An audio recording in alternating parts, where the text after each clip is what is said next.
ఇండియాలోనే #1 varicose veins hospital Avis vascular centre. నమస్తే రమ్మ గారు. నమస్తే జయ. మంచి స్టోరీ ఏదైనా చెప్పుకుందామండి. మంచి అంటే వీర మంచి స్టోరీ చెప్తాను ఇప్పుడు. మామూలు మంచి కాదు. కొవ్వలి లక్ష్మీ నరసింహారావు గారని 50s, 60s, 70sలో చాలా అద్భుతమైన రచయిత. 1000 నవలలు రాశారట ఆయన. మొత్తం 1000 రచనలు చేశారు. ఒకే సంవత్సరంలో 100 నవలలు రాశారు. అబ్బా, అంత ఒక సంవత్సరంలో? ఒక సంవత్సరంలో 100 రాశారట. అమ్మో, ఎంత కష్టమో కదా రమ్మగారు. ఎట్లా రాసేవారు, ఏ బ్రెయినో అది. అదే కదా, ఎంత ఆలోచించేవారు. భయంకర పేరుతోటి కథలు కూడా ఆయనవి, చాలా డిటెక్టివ్ కథలు, అవి జానపదాలు. ఎక్సలెంట్ పుస్తకాలు, చాలా బాగున్నాయి. సినిమాల్లో కూడా ఏమిటో 1-2 సినిమాలు కూడా కథలు కూడా ఇచ్చినట్టున్నారు పాత రోజుల్లో.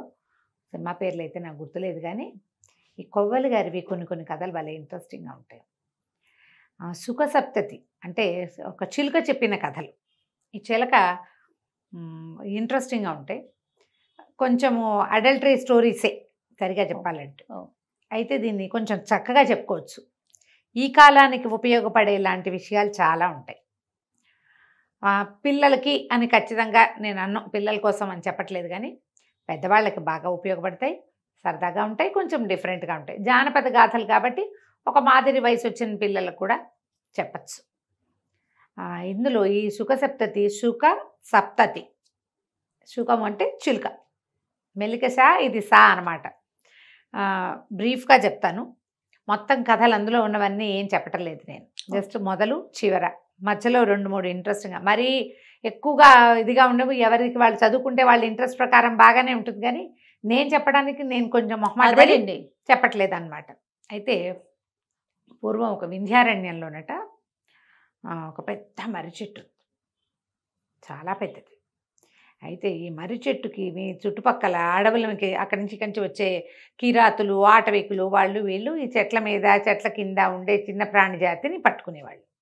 చిలకల్ని, వాటిని వీటిని. ఎక్కడి నుంచో ఒక చిలకల గుంపు వచ్చి ఈ మర్రి చెట్టు మీద వాలింది. ఒకసారి ఒక కిరాతుడు ఆ ప్రాంతం నుంచి కదిలి వెళ్తూ చూశాడమ్మో, ఎన్ని చిలకలు, ఆకుల్ని మించి చిలకలు కనపడుతున్నాయి అనుకున్నాడు. ఎలాగైనా ఈ గుంపుని పట్టేయాలనుకున్నాడు. సాధారణంగా ఈ పక్షులు పట్టడానికి ఏం చేస్తారంటే సన్నటి వల నేల మీద కొంచెం అంత ఎత్తులో 4 పుల్లలు, 4 వైపులా 8 వైపులానో పుల్లలు పాతి ఈ నెట్టుని బాగా లాగి పెడతారు. ఆ నెట్ లోపల పైనుంచి చూస్తే నెట్ కనపడదు, గింజలు కనపడతాయి. గింజలు జల్లేస్తారు. పావురాళ్ళు పట్టుకోవటానికి కూడా అదే మెథడ్. గింజ ఆకర్షిస్తుంది పక్షుల్ని. ఏ పక్షులు ఇన్ని గింజలు ఇక్కడ ఎందుకున్నాయి అటువంటివి ఆలోచించవు. అవును, అలాంటి పక్షికి ఆ ఊహే ఉండదు. మిరపకాయలు కనపడినా పావురాళ్ళు పడిపోతుంటాయి వాటి మీద. అవును, వాటి లక్షణం. ఇవన్నీ గింజల కోసం వాళ్తే ఆ నెట్టు పట్టేస్తుంది వాటి గోళ్ళని. ఒక్కసారి ఆ వలలో గనక గోళ్ళు పట్టుకున్నాయంటే వాటికి ఇట్లా వంపుగా ఉంటాయి కదా కాలివేళ్ళు, గోళ్ళు ఎట్లా ఉంటాయి, ఆ వంపులు ఇరికిపోతాయి. ఇక అది విదిలించుకోలేకపోతుంది, వదలదు ఇంకా. అట్లా అవన్నీ ఏం చేశాడంటే చాలా పెద్ద నెట్ ఒకటి పరిచి బోలెడన్ని గింజలు జల్లి వెళ్ళిపోయాడు. వెళ్ళిపోతే సాయంకాలం పూట తను వెళ్ళేటప్పుడు పెట్టి వెళ్ళాడు. మర్నాడు పొద్దుటికి ఈ చిలకలు తెల్లవారేసరికల్లా వీటి కోసం వస్తాయి కదా తిండి కోసం, ఆ చెట్టు మించి దిగుతూ అవి చూసుకున్నాయి. మరీ అంత చెట్టు కింద ఏం లేదు, చెట్టు కొంచెం అవతలగా కనపడుతుంది. చూసేసరికల్లా ఉత్సాహపడిపోయి మొత్తం చిలకల గుంపంతా దాని మీద దిగిపోయింది. దిగేసరికల్లా అవి 100 చిలకలు ఆ గుంపు. దిగేసరికి దొరికేసినాయి, వల బిగిసిపోయింది.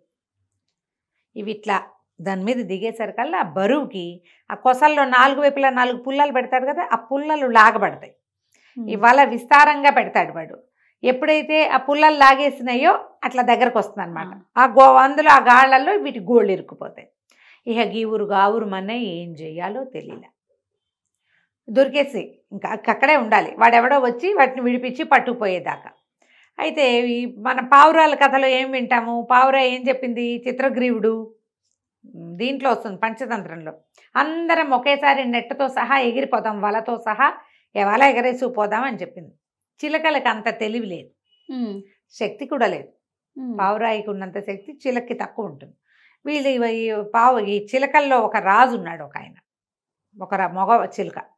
అదేం చెప్పిందంటే, ఓ పని చేద్దాం, చచ్చిపోయినట్టు నటిద్దాం, అందరం పడుందాం, వాడు వస్తాడు కదా చచ్చిపోయిన దానికి భయం ఉండదు, ఇంకా వాడు ఎత్తి బుట్టలో పెట్టాడు, పక్కన పెడతాడు. ఒక్కోటి ఒక్కోటి ఒక్కోటి లెక్క పెట్టండి, 100 మన సంఖ్య. 100 పూర్తయ్యాక ఎగిరిపోదాం, అందరం ఒకేసారి ఎగిరిపోతే సరిపోతుందని. సరే చిలకలు సరే అనుకుని ఆ వేటగాడి రాక కోసం వెయిట్ చేస్తూ చచ్చినట్టు పడున్నాయి. అన్ని శ్వాస బిగించేసినాయి వాడి దగ్గరికి రాగానే. చిలక గుండె కొట్టుకోటల్లా.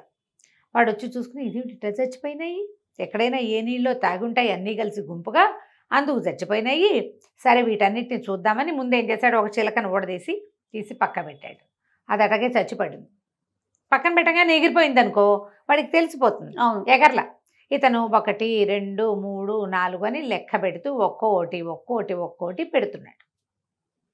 పెడుతుంటే 99 చిలకల్ని పెట్టేశాడు పక్కన. బుట్టలో పెట్టలా, చచ్చిన వాటికి మళ్ళీ బుట్ట ఎందుకు, సంచిలో పడేసుకుని పోతే సరిపోతుంది. ఆడ విసిరేశాడు ఎడం చేత్తోటి.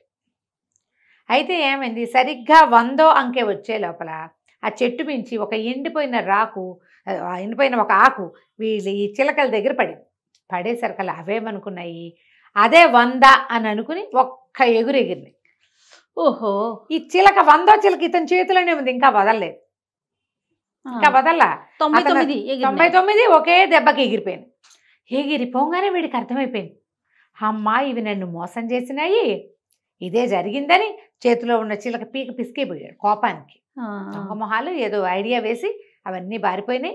పాప అవి ఎందుకు పొరపాటు పడ్డాయి, ఆ ఎండిపోయిన మర్రాకు వల్ల పొరపాటు పడి, మర్రాకు పెద్దది కదా, బరువుకి అది చిలకే పడింది అనుకున్నాయి. కళ్ళు తెరిచి చూడటల్లా అవన్నీ లెక్క పెట్టుకుంటున్నాయి నెంబర్లు. ఆ పడిన అదటికి 100ది పడిపోయింది అనుకున్నాయి. అవి ఎగిరిపోయినాయి. అన్నీ లెక్క పెట్టుకుంటాయి, వాడు లెక్క పెడుతున్నాడు, అవన్నీ లెక్క పెడుతున్నాయి. 100 అని ఇతను ఇక్కడే ఉన్నాయి, ఆ 100 అక్కడ పడింది.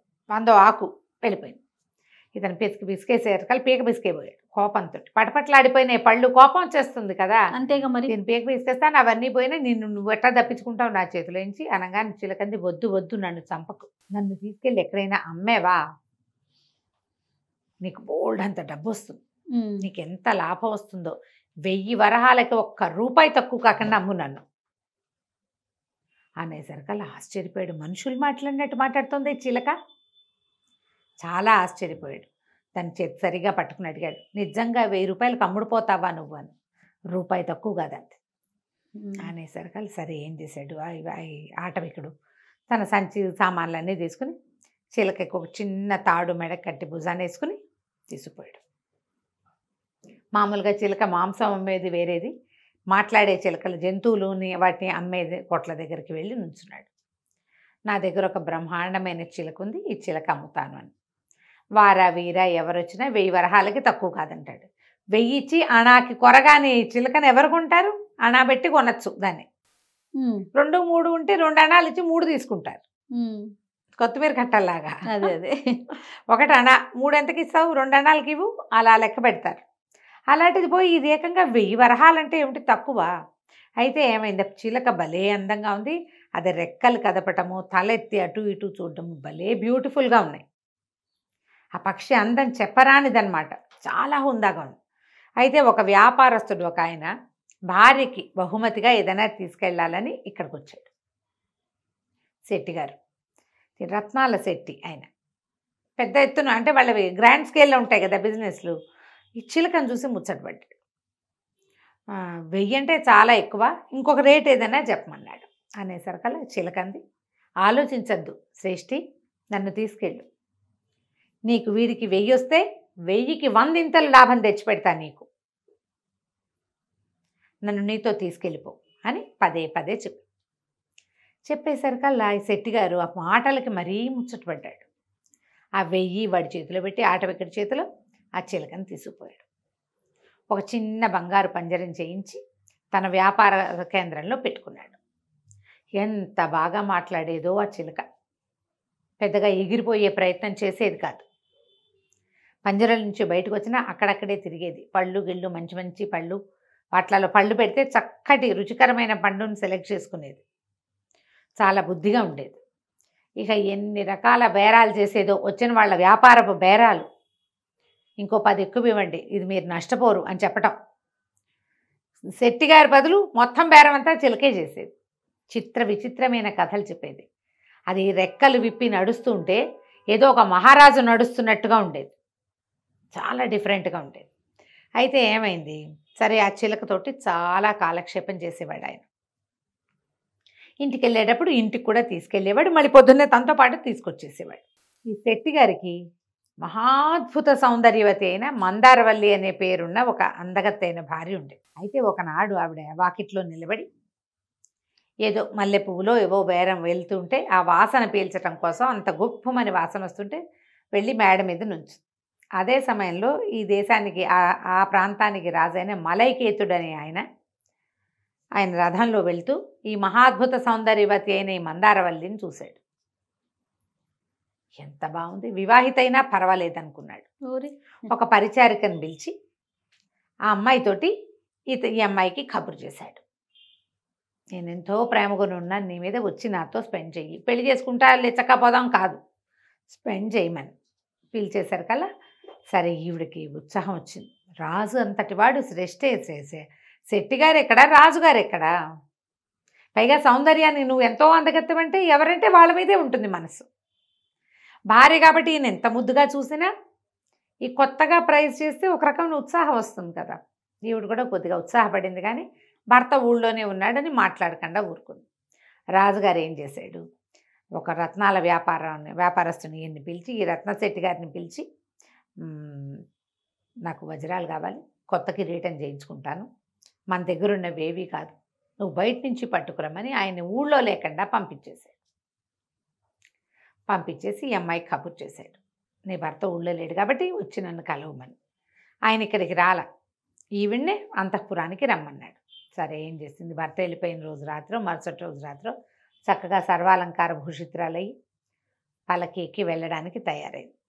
ఈయన ఏం చేశాడు, రత్నాల శ్రేష్ఠి తను ఊరెళ్తూ, ఆయన వెళ్ళింది ఎక్కడ, దేశాంతరం, సముద్రం మీద వెళ్ళాలి. ఈ పక్షులు అవి కొత్త ప్లేస్ని తట్టుకోలేవు. అందుకని ఆయన ఏం చేశాడు, తన వ్యాపార కేంద్రంలో ఉండే చిలకని తెచ్చి ఇక్కడ పెట్టాడు ఇంట్లో. చిలకని జాగ్రత్తగా చూసుకోమని పని వాళ్ళకి అప్పచెప్పాడు, పెళ్ళానికి అప్పచెప్పాడు. ఆ చిలక ఈవిడ ఆ కబుర్లు రావడాలు అవన్నీ వింటోంది.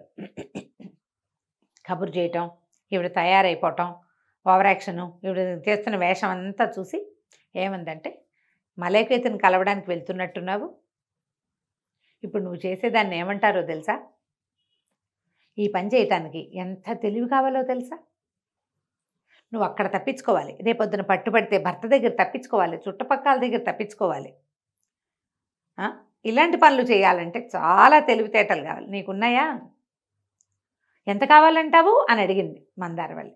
నీకు ఒక కథ చెప్తా, ఆ కథ విని అలాంటి తెలివి నీకుంటే నువ్వు వెళ్దువు, కానీ నువ్వు ఆ తెలివి లేదనుకో నువ్వు వెళ్ళకూడదు, పట్టుపడిపోతావు. అప్పుడేమవుతుంది, నువ్వు రాజుకి చెడతావు, శెట్టికి చెడతావు. ఇంత సౌందర్యవతి, నువ్వు చెడకూడదు, సరిగ్గా ఉండాలి.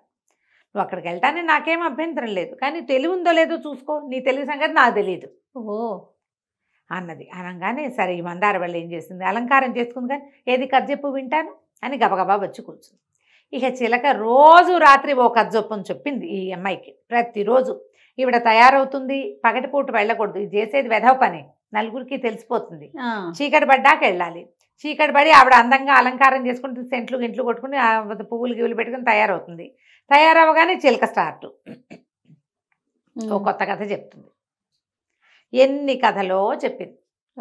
ఈ చిలుక చెప్పిన కథలు కొన్ని చాలా ప్రత్యేకంగా ఉంటాయి, కొన్ని కొంచెం సుమారైన కథలు.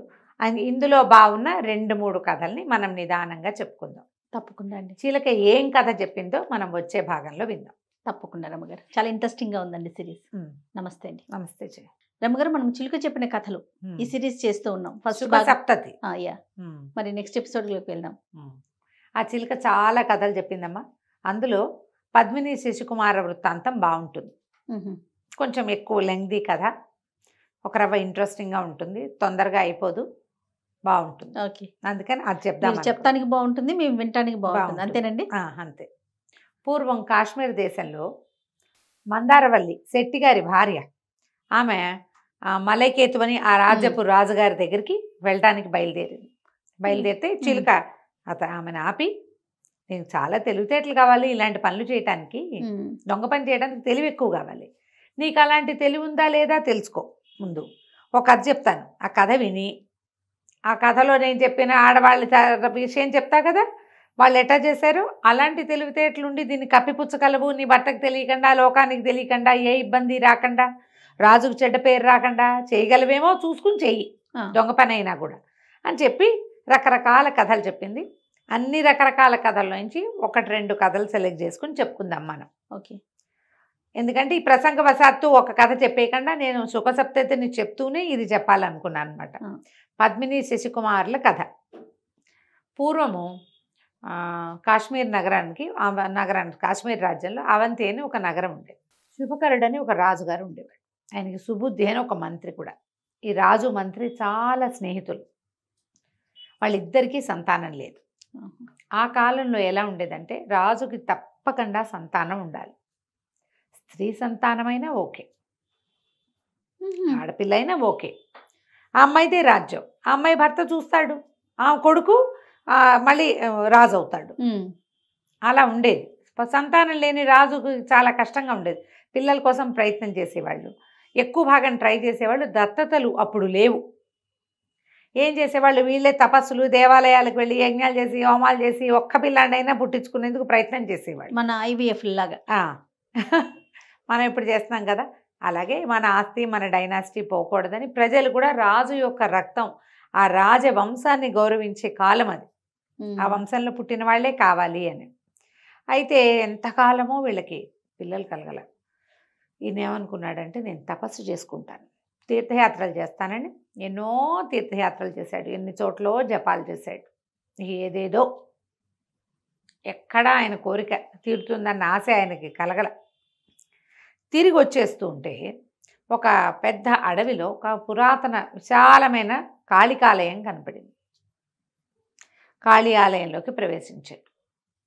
పెద్ద మంచి భీకరాకారంతో బ్రహ్మాండమైన విగ్రహం. అమ్మ చాలా అద్భుతంగా ఉంది.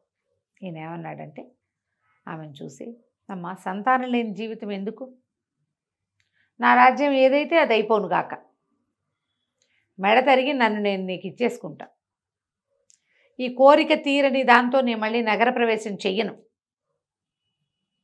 అని చెప్పి ఒక అమ్మవారికి చేతిలో ఖడ్గాలు చంద్రహాసం ఒకటి పెట్టుంటుంది, ఆమెకు బలి ఇవ్వడానికి ఉండే కదా, ఆ కత్తితోటి మెడ నరుక్కుపోయాడు. దాంతో కాళికాదేవి ప్రత్యక్షమైంది. అంత పని చేయొద్దు, నీకు జగద్విఖ్యాతిని పొందే పిల్లల సంతానం ఉంది నీ జాతకంలో, మరి ఒక మామిడి పండిస్తాను, నీ భార్యకి నీ మంత్రి భార్యకి చెరిసగము ఇవ్వు, మీ ఇద్దరికీ సంతానం కావాలని కోరుకుంటున్నావు కాబట్టి మీ ఇద్దరికీ పిల్లలు పుడతారు, వాళ్ళే భవిష్యత్తులో కాశ్మీర్ రాజ్యాన్ని అధిష్టిస్తారు కూడా అని చెప్పి మామిడి పండించింది అమ్మవారు. ఓకే. ఈయన చాలా సంతోషంతో కాళికాదేవి వరప్రసాదంగా సంతానం కలుగుతుందని మామిడి పండు పుచ్చుకుని వచ్చాడు. తన భార్య అయిన గుణవల్లికి, మంత్రి సుబుద్ధి భార్య అయిన సుమతికి ఆ మామిడి పండులో చెరి సగము ముక్కలు కోయించి ఇచ్చారు. ఆ ఆడవాళ్ళిద్దరూ చెరుకో సగము తిన్నారు. కొంతకాలానికి ఇద్దరు గర్భవతులయ్యారు. కాస్త అటు ఇటుగా మంత్రిగారికి కుమారుడు, రాజుగారికి కుమార్తె జన్మించారు. రాజుగారే పిల్లలకి పేర్లు పెట్టాడు. తన కూతురు పేరు పద్మిని, మంత్రిగారి కొడుకు పేరు శశికుమారుడు. బాగున్నాయి, చక్కగా పేర్లు పెట్టాడు. పిల్లలిద్దరూ కలిసే పెరిగారు. కలిసి పెరిగారు. ఎంతకాలమో 16, 17, 18 సంవత్సరాలు వచ్చినాయి. 17 ఏళ్ళు వచ్చాక ఈ శశికుమారుడు ఏం చెప్పాడంటే, ఈ పద్మిని వీళ్ళిద్దరూ కలిసే చదువుకునేవాళ్ళు, కలిసే ఆడుకునేవాళ్ళు, కలిసే యుద్ధ విద్యలు నేర్చుకున్నారు. ఒకళ్ళ మీద ఒకళ్ళకి అట్రాక్షన్ కూడా ఉంది వాళ్ళకి. కలిసి పెరిగిన పిల్లల్లో ఇలాంటి భావాలు మనం చూడం, కానీ వీళ్ళ మధ్య అలాంటి భావాలు ఉన్నాయి.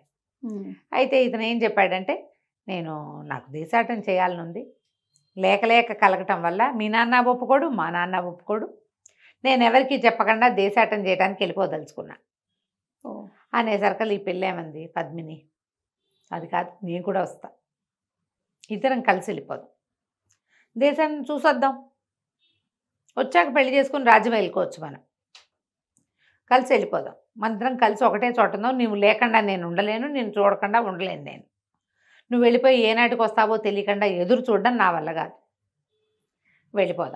వెళ్ళిపోదామనేసరికి సరే చక్కగా అన్ని నగలు నాణ్యాలు సర్దుకుని ఇద్దరు కలిసి చెరుకో గుర్రమో వేసుకుని వెళ్ళిపోయారు. వెళ్ళి ఇక ఆ ఊరు ఈ ఊరు అన్నీ అట్లా చూసుకుంటూ వెళ్ళారు. వెళ్తే సరే ఒక పెద్ద అడవిలోకి ప్రవేశించారు ఒకరోజు. అడవిలోకి ప్రవేశిస్తే ఆ అడవిలో ఒక బ్రహ్మాండమైన తామర కొలను ఉందట. ఆ తామర కొలంలో చక్కగా స్నానం చేశారు. దాని పక్కన ఒక పురాతనమైన పెద్ద దేవళం, ఎన్ని శిల్పాలు ఉన్నాయో అన్నట్టు అక్కడ. అది మహాసౌందర్యవంతంగా ఉన్నాయి శిల్పాలన్నీ. ఆ శిల్పాల మధ్య తిరుగుతూ కబుర్లు చెప్పుకుంటూ ఈ పిల్ల ఏమందంటే, ఇంత అద్భుతమైంది చూడ, చెరువు ఎంత అందంగా ఉందో, ఈ గుడి ఎంత అందంగా ఉందో, ఇక్కడే మనం గాంధర్వ విధిని వివాహం చేసేసుకుందాం అని నవ్వుతూ, తన మెడలో ఒక దండ ఉంది, అమ్మాయి మణిమాల, చాలా ఖరీదైంది. కాశ్మీర్ వంశంలో కొన్ని తరాల నుంచి వస్తోంది. దాంతో ఒక సుమారైన సైజు రాజ్యాన్ని కొనేసుకోవచ్చు, అంత విలువైంది. అంత విలువైంది. ఆ మెడలో నుంచి మణిమాల తీసి ఆ అబ్బాయి మెడలో వేసింది, శశికుమారుడి మెడలో. ఎప్పుడైతే ఈ మణిమాల మెడలో వేస్తే నవ్వుకున్నారు ఇద్దరు, కబుర్లు చెప్పుకుంటూ. ఆ మణిమాల తీసి దాన్ని ఇట్లా పరిశీలించాడు, ఎంత బాగుందో, ఎంత అందంగా ఉంది, ఎంత బాగా చేశారు, ఏం పనితనం అని చెప్పి దాన్ని చూస్తూ ఇట్లా చేతికి వేసుకున్నాడు, ఇట్లా చేతికుంది. అయితే ఆ విగ్రహాలు చూస్తున్నారు ఇద్దరు కలిసి. శిల్పాలు ఉంటే చూస్తారు కదా సైట్ సీయింగ్ లాగా. ఆ విగ్రహాలు చూస్తుంటే ఆ విగ్రహాల్లో రంభ, ఊర్వశి, మేనక, తిలోత్తమ ఇట్లా అప్సరసల విగ్రహాలన్నీ ఉన్నాయి. అందులో ఉన్న మేనక విగ్రహం ఎంత అందంగా ఉందో.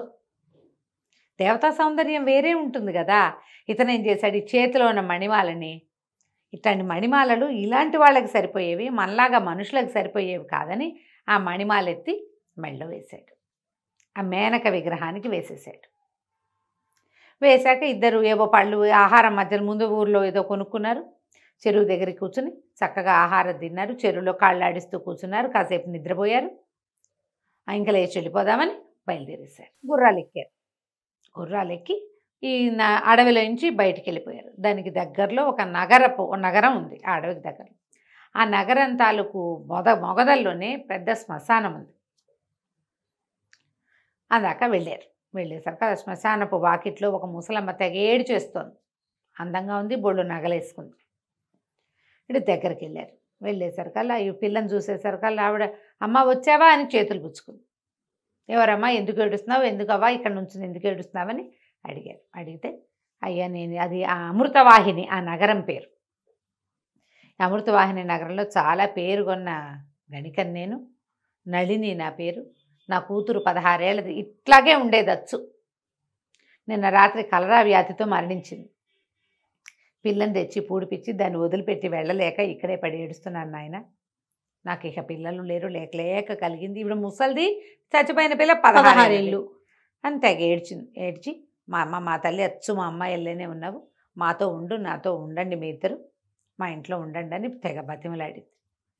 సరే వీళ్ళు కూడా ఈ దేశం చూద్దాం అనుకున్నారుగా. ఒక కాపుకి ఒక ఇల్లు ఉందనుకో, ఆ ఇంట్లో ఉండి అన్నీ చూసుకోవచ్చు. ముసలమ్మ ఏడుస్తుంటే చిన్నపిల్లలు కదా వీళ్ళు, అందుకని ఏం చేశారు, ఈ ఆవిడతోటి వెళ్ళడానికి ఒప్పుకున్నారు.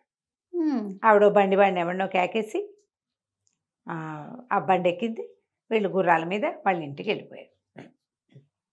ఇంటికి వెళ్ళంగానే ఆవిడ బోళ్ళు చక్కగా స్నానాలు చేయించి, వీళ్ళకి అలంకారాలు చేయించి, వస్త్రాలు అవి కట్టించి చక్కగా నగలేసి మెళ్ళో, ఎంతో ముద్దుగా చూసుకుంటానమ్మా, నాతో ఉండండి, నా సొమ్మంతా మీకే ఇస్తాను, నేను ఎవరికి నాకు పెట్టేది లేదు, పోసేది లేదు. పిల్లుంటే దాని జీవితం ఇంకోలా ఉండేది, చిలకా గోరింకాళ్ళే ఉన్నారు, రతిదేవి మన్మధుడల్లే ఉన్నారని బోళ్ళంతా ముద్దు చేసింది. ఎప్పుడైతే ఈ మెళ్ళో నగలు ధరింపజేసిందో అప్పుడు ఈ శశికుమారుడికి గుర్తొచ్చింది. తను ఏం చేశాడు, మణిమాలని తీసి మేనక మెళ్ళో వేసేసాడు.